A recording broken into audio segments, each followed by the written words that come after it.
Ci sono personaggi pubblici che sembrano nati per stare sotto i riflettori e poi ce ne sono altri che pur brillando più di chiunque altro pagano un prezzo invisibile. Jayaman appartiene a questa seconda categoria. Ciao a tutti ragazzi e ragazze, io sono Newspage, il vostro reporter di fiducia e bentornati in un video su Jayaman. Ma prima di tutto vi ricordo di iscrivervi al mio canale YouTube e di lasciare un bel like per favore. La verità che oggi sconvolge tutti non è un singolo evento, né uno scandalo improvviso, è un mosaico di segnali, frasi dimenticate, scelte mai spiegate e silenzi pesanti che messi insieme raccontano una storia molto diversa da quella che siamo abituati a vedere. Jayaman non è sempre stato l'icona globale che conosciamo. Prima della fama c'era uno studente brillante, laureato in giurisprudenza, cresciuto con disciplina e aspettative alte. La recitazione arriva quasi come una deviazione del percorso sicuro e forse è proprio lì che nasce il primo contrasto tra ciò che doveva essere e ciò che è diventato. Quando il successo esplode lo fa in modo violento. Serie di successo, fan ovunque, attenzione costante. In Italia diventa rapidamente un fenomeno culturale, non solo televisivo, ma più cresce l'amore del pubblico, più cresce anche la pressione. In alcune vecchie interviste, poco riprese dai media, Jayaman lascia trapelare un disagio sottile, frasi come la fama non ti chiede il permesso, oppure a volte non riconosco più il confine tra me e il personaggio. All'epoca sembravano riflessioni filosofiche, oggi suonano come avvertimenti. Ed è qui che iniziano i retroscena. Secondo vecchi gossip di backstage mai confermati ma spesso ripetuti, Jayaman avrebbe vissuto dei momenti di forte stress legati all'immagine pubblica costruita attorno a lui. Non solo l'attore, ma l'uomo ideale, il simbolo perfetto, senza difetti, sempre disponibile. Un ruolo impossibile da sostenere a lungo. Ogni sua relazione, reale o presunta, diventa immediatamente una storia da prima pagina. Ogni silenzio viene interpretato come una colpa, ogni distanza come un tradimento verso i fan.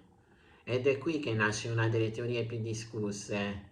E se Jayaman avesse iniziato a nascondersi non per segreti scandalosi ma per sopravvivere, negli anni il suo rapporto con i media cambia, meno esposizione personale, più controllo, più distanza emotiva. C'è chi parla di strategia, c'è chi parla di crisi, ma c'è anche chi vede un uomo che sta riconquistando il diritto di essere umano. Un altro retroscena riguarda le scelte professionali, progetti rifiutati, direzioni inattese, periodo di apparente sparizione.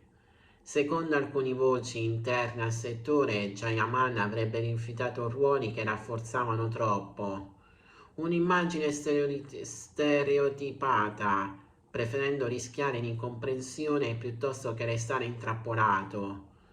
Una scelta coraggiosa e pericolosa, perché nel mondo dello spettacolo uscire dal personaggio che funziona significa deludere aspettative, creare dubbi, alimentare gossip, ed ecco che il mistero cresce.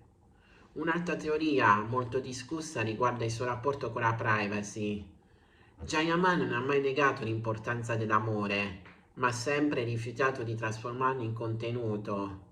In un'epoca in cui tutto viene condiviso, questa scelta appare quasi sospetta, eppure potrebbe essere proprio questa la verità che sconvolge tutti. La normalità è diventata rivoluzionaria. Non c'è bisogno di scandali quando il vero conflitto è interiore, non c'è bisogno di colpi di scena quando la lotta è contro un sistema che ti vuole sempre uguale, sempre vendibile, sempre accessibile. Jayaman forse non sta nascondendo qualcosa al pubblico, forse sta difendendo qualcosa da esso, ed è qui che arriva la morale. Viviamo in un tempo in cui pretendiamo verità continue, confessioni costanti, accesso totale alle vite altrui, ma dimentichiamo che la fama non annulla i bisogni umani, il bisogno di silenzio, di errore, di libertà. La riflessione finale è semplice ma scomoda. La verità che sconvolge tutti non è su Jayaman, ma su di noi.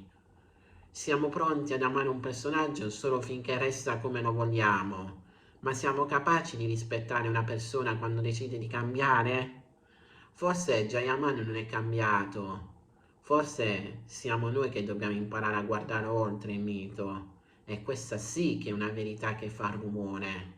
Bene ragazzi, il video di oggi finisce qui, spero che vi sia piaciuto, vi ricordo di iscrivervi al mio canale YouTube, di lasciare un bel like, di commentare qui sotto secondo la vostra opinione di quanto avete letto. Dal vostro reporter di fiducia è tutto, ci vedremo in un prossimo video che non so quando lo farò, ma di sicuro ci sarà. A presto su Newspage.